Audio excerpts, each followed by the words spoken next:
Hemos tenido varias charlas sobre la venida de Jesús. Hoy vamos a la tercera parte. La primera parte hablamos de la señal profética de Israel. En la segunda hablamos de las señales ecológicas, económicas. Y hoy vamos a hablar de la parte moral. Sí, la parte que tiene que ver con la apostasía en la iglesia y la corrupción del mundo que pierde todos los valores. Así que nuestro tema para hoy trata las señales de la venida de Cristo en relación a la iglesia, a la corrupción y a la apostasía. Espero que esta enseñanza sirva de edificación. Así que preparémonos para abordar este tema. Dios le bendiga.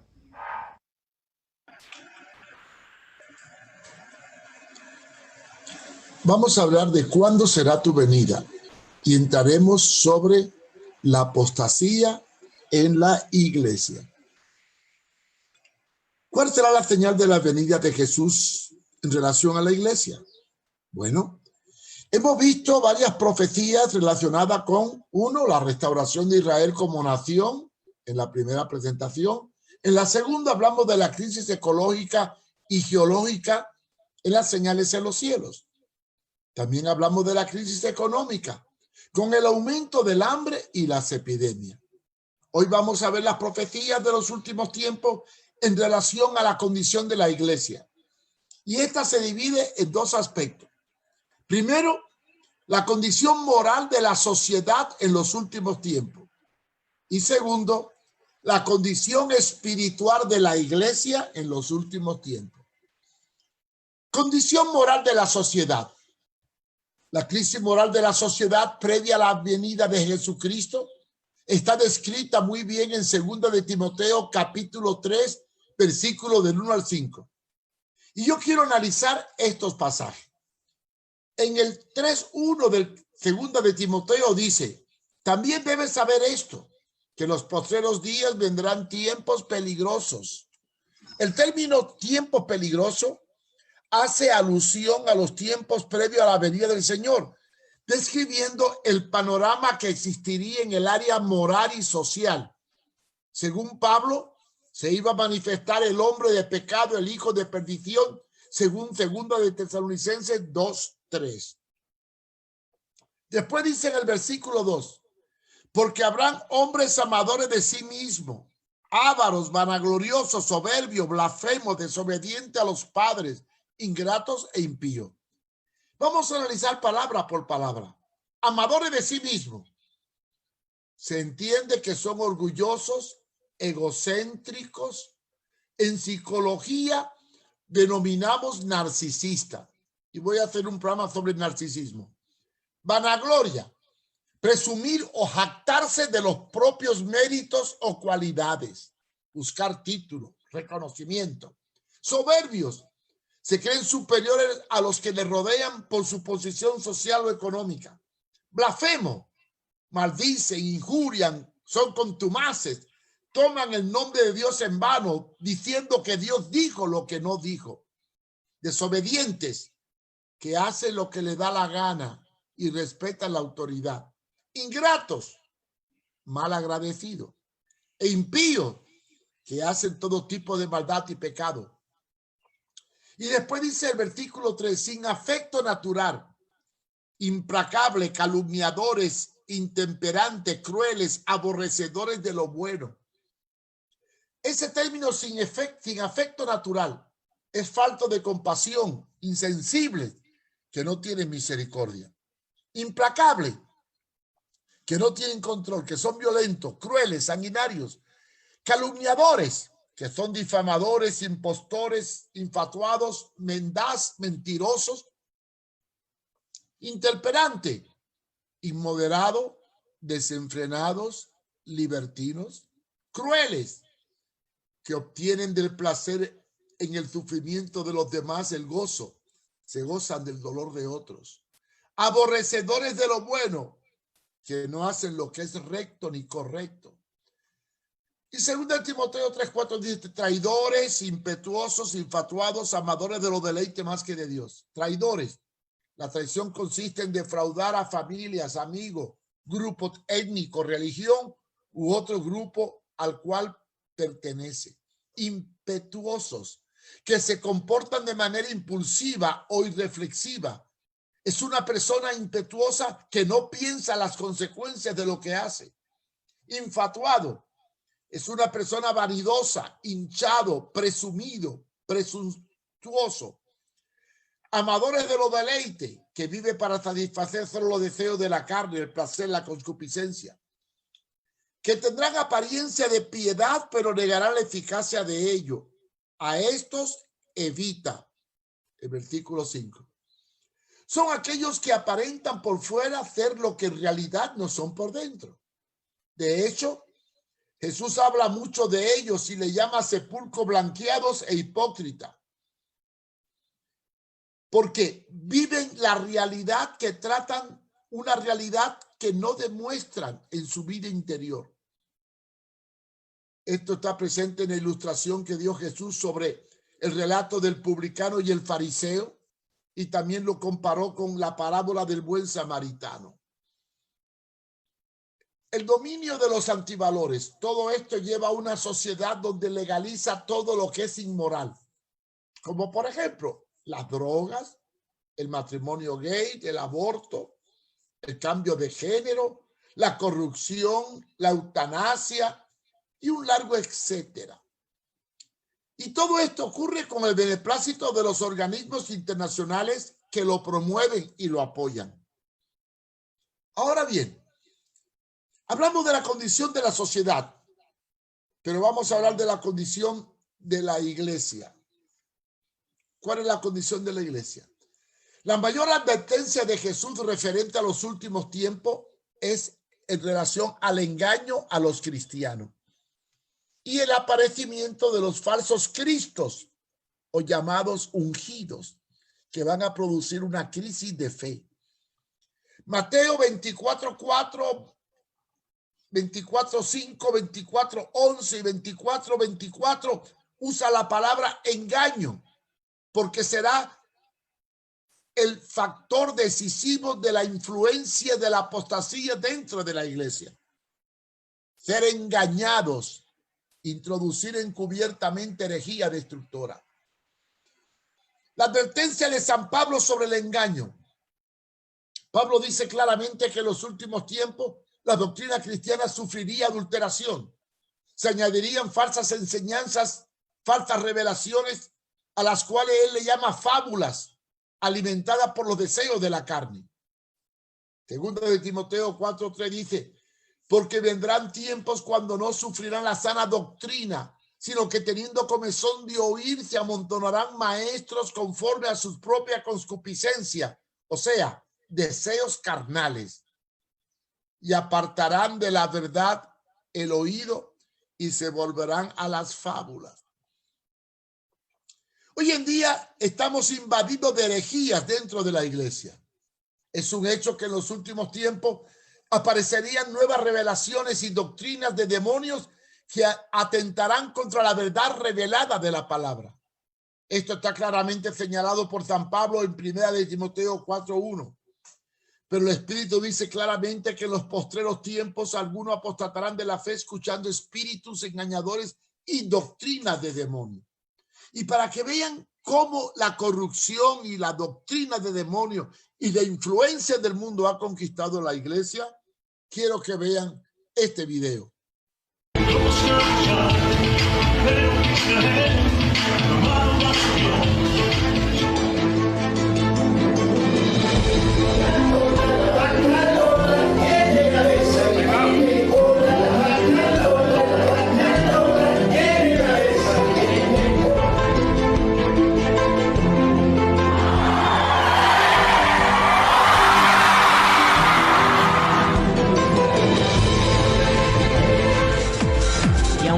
Sea más propio del infierno, en realidad estos jóvenes tocan el cielo.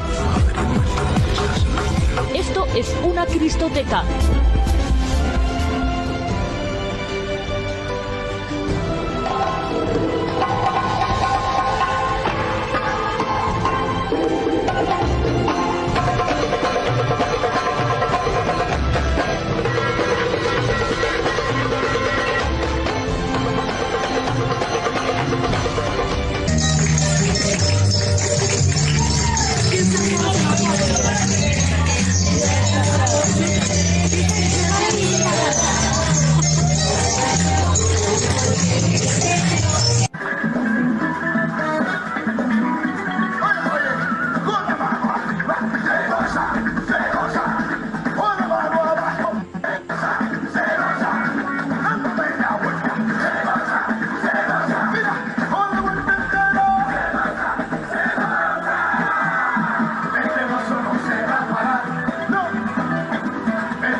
astucia. En tus manos está la victoria. No en vano lleva el corazón de Chapulín. El pueblo que dice, gloria a Dios.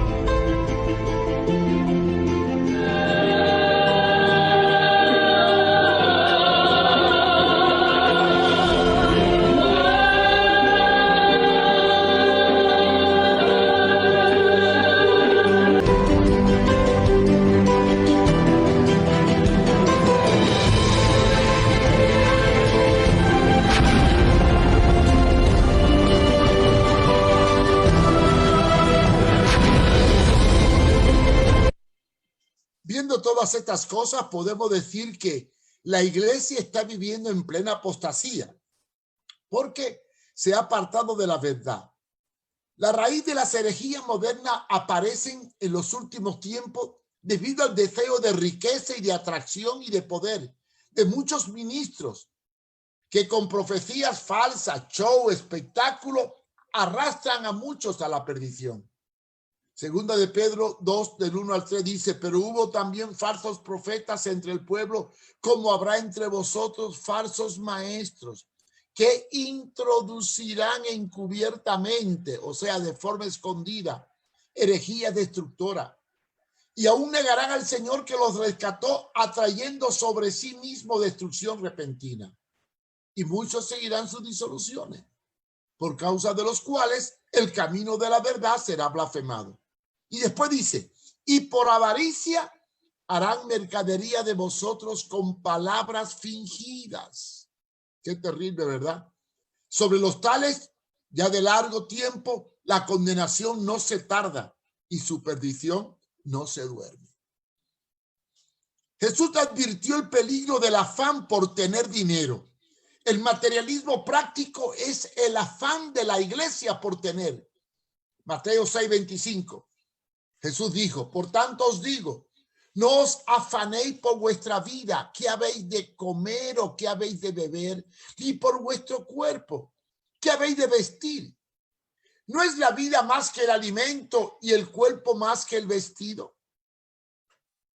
Sin embargo, en las iglesias nos alimentan el deseo de tener.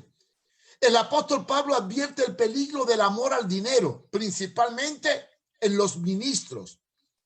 Tenga cuidado cuando vaya a una iglesia donde pongan el dinero delante del servicio y de la entrega.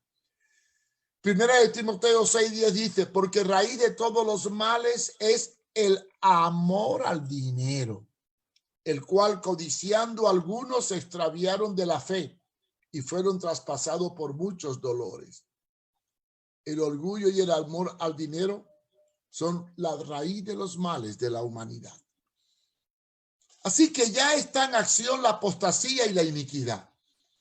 En los últimos tiempos la iglesia tendría que enfrentarse a la apostasía e iniquidad antes de la venida del Señor por su iglesia. Eso lo dice claramente 2 de Tesalonicenses 2:3. Pero con respecto a la venida de nuestro Señor y nuestra reunión con Él, os rogamos, hermano, que no os dejéis mover fácilmente de vuestro modo de pensar, ni conturbéis, ni por espíritu, ni por palabra, ni por carta como si fuera nuestra, en el sentido de que el día del Señor está cerca. Nadie os engañe en ninguna manera. Ahora fíjense bien, porque no vendrá, claro que dice el versículo 1, venida de Jesucristo, sin que antes venga la apostasía y se manifieste el hombre de pecado, el hijo de perdición. Los apóstatas abandonan la fe, pero no la profesión externa del cristianismo.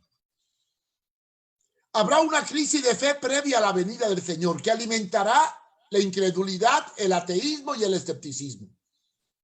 Los falsos ministros causarán escándalos por sus deseos carnales, ambiciones y maldad.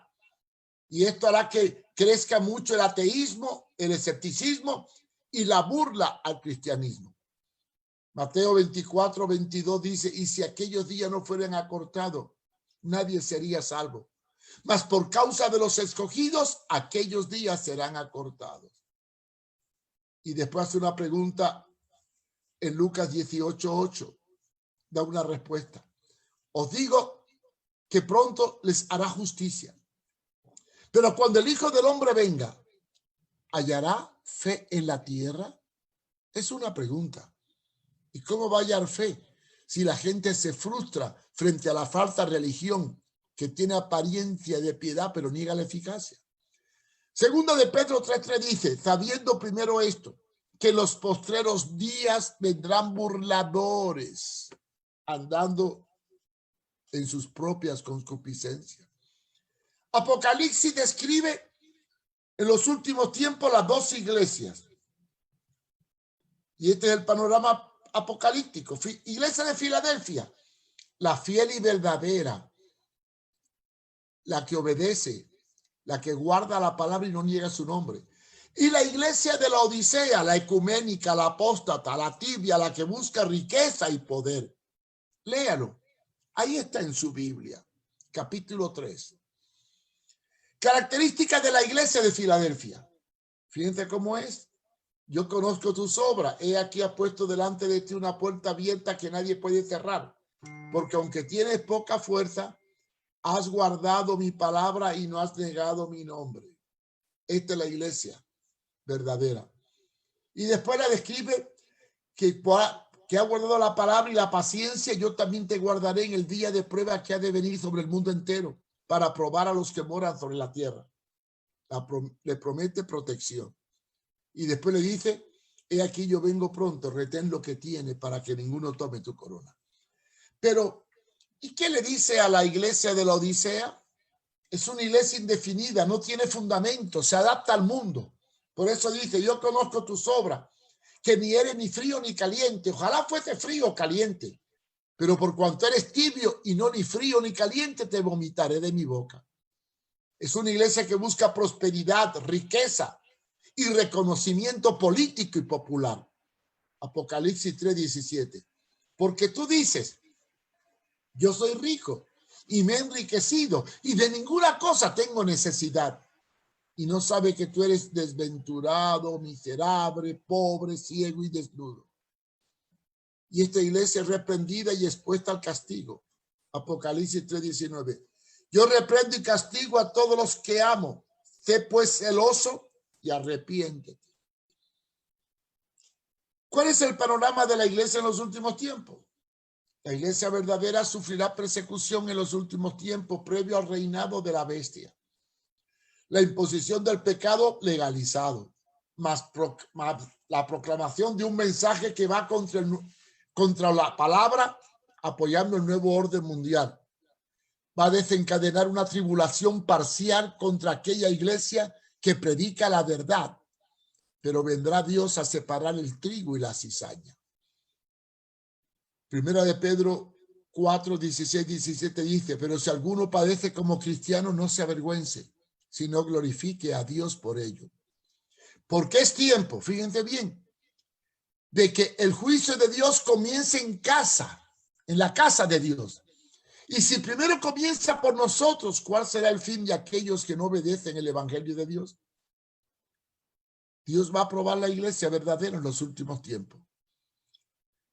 Además, Primera de Corintios 3:13 dice que la obra de cada uno se hará manifiesta porque el día la declarará, pues por el fuego será revelada. La palabra fuego aquí significa no castigo, sino prueba, dificultad. Y la obra de cada uno, cual sea, el fuego la probará. Si es de paja o si somos de oro o de plata. ¿Está claro, amigo? ¿Ya sabe a qué iglesia pertenece? ¿A cuál iglesia está? ¿La Filadelfia, que es la fiel y verdadera? ¿O la Odisea, la corrupta, la que busca la posición, el dinero y la riqueza? Definámonos bien, porque vivimos unos tiempos en que tenemos que definirnos bien claro de qué lado estamos. Dios nos ayude y espero que esta enseñanza haya sido de bendición para usted. Si quieres hacer contacto, información, puedes ponerse en contacto conmigo por el correo electrónico mariofumero@hotmail.com. Puedes hallar esta enseñanza en la página mía de Facebook o también en la página web www.contralaapostasia.com o la puede buscar por YouTube. Creo que es el tiempo de prepararnos porque vivimos tiempos peligrosos. Así que no pierda la oportunidad de buscar a Dios mientras pueda ser hallado. Le esperamos en el próximo programa de esta serie.